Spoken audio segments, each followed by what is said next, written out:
สำลีนั่นโตเท่าไหร่อะปลาขาวอะกิโลละ200เอาให้พี่ตัวหนึ่งได้จ้ะ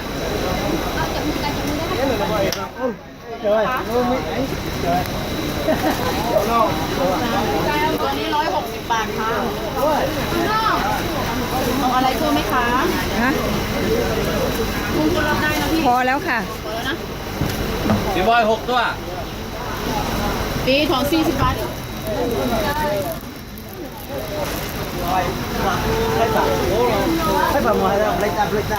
หาดละไวนะหาดละไวมันเป็นของสดๆเราสามารถสั่งแล้วไปให้เขาทำได้ เราจะไม่ค่อยถนัดถ่ายแค่นี้ก่อนนะจะไม่ค่อยถนัดปลาอะไรก็ไม่รู้มาที่ให้เขาช่างแล้วก็สั่งว่าจะทำอะไรใช่ไหมโลเท่าไหร่1 กิโล100 บาท แล้วมันกิโลแล้วนี่ อันนี้3 กิโล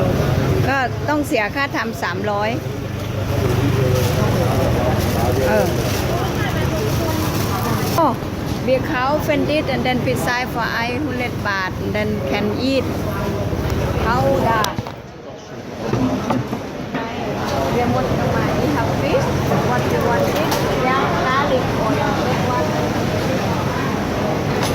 อยากกินปู เอาปูหูสั่งกุ้งตัวใหญ่ตั้งโลนึงเบลอเลย มันกินช้าไง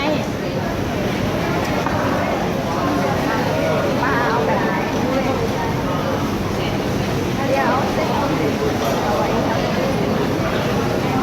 ขอไอ้นะ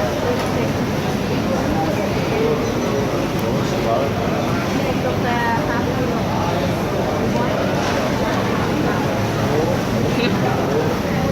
ป้าจะกินกุ้งคอนเป็นหมายไป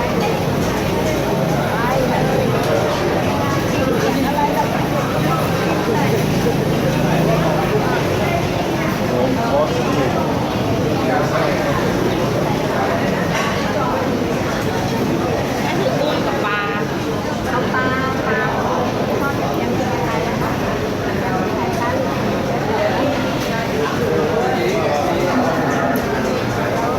กุ้งจะเอายังไงลวกเนาะง่ายดีลวกอย่างตัวใหญ่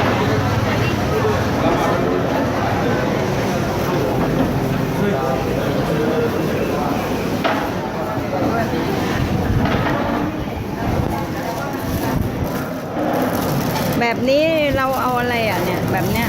อันนี้ผัดเผ็ดๆนะคะ ของพี่ขาผัดฉ่า มาผัดชาแบบใต้ๆอ่ะเผ็ด หมึกอะ ๆหมึกทำอะไรอ่ะโดยมากเขาทำอะไรกันคะหมึก ชุบแป้งทอดกระเทียมในมะนาว นึ่งมะนาวกุ้งลวก ลวกเฉยๆเลยเหรอคะจะได้เกลือ อบเกลือเนาะลูกเนาะมันจะเหมือนย่างไงหรือว่าเขารับย่างไหมอ่ะย่างไหมคะ ย่างได้ เผ